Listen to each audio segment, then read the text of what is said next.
Airlines in the United States right now are prepping to receive $58 billion of our tax dollars in bailout money. Half of that, $29 billion, is going to be available in grants that these airlines are supposed to use to pay their employees and make sure all their bills are covered. The other $29 billion is going to be in loans available to the industry.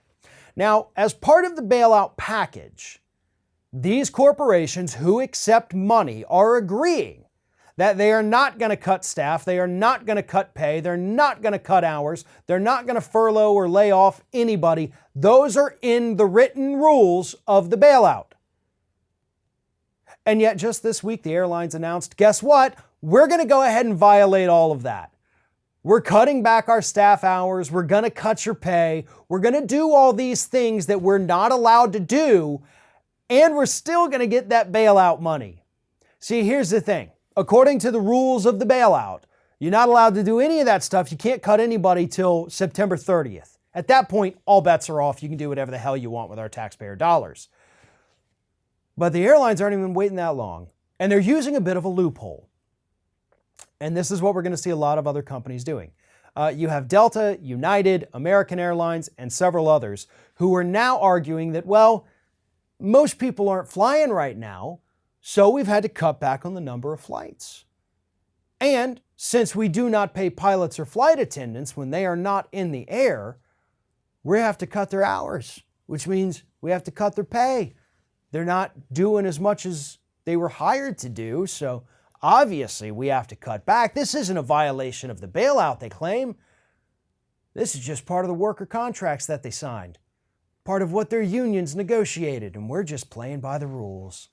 No, they're using disgusting loopholes to put more of that money that was given to them or will be given to them to put in their employees' pockets, and they're putting it in their own. That's what this is about.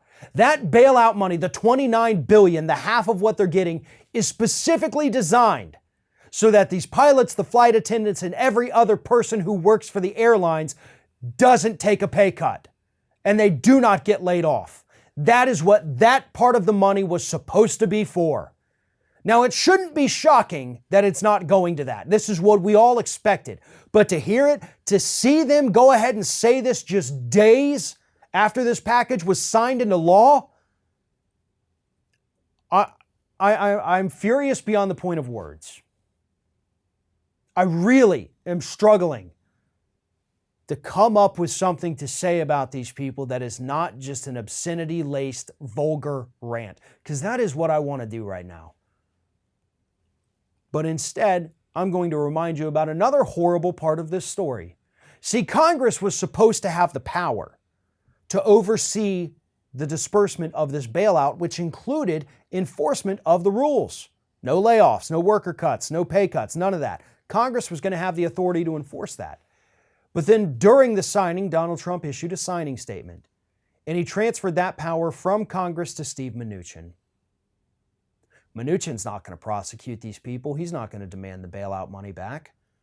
If anything, I wouldn't be surprised if Mnuchin wasn't advising them on how they could screw over their workers, because Mnuchin made a career for himself screwing over American citizens. So that's the point we're at. All of your fears about this bailout have already been confirmed. Workers got screwed. Big corporations are getting roughly $3.5 trillion. And they're going to come up with all kinds of shady ways to put it in their own pockets instead of actually using it to protect their businesses.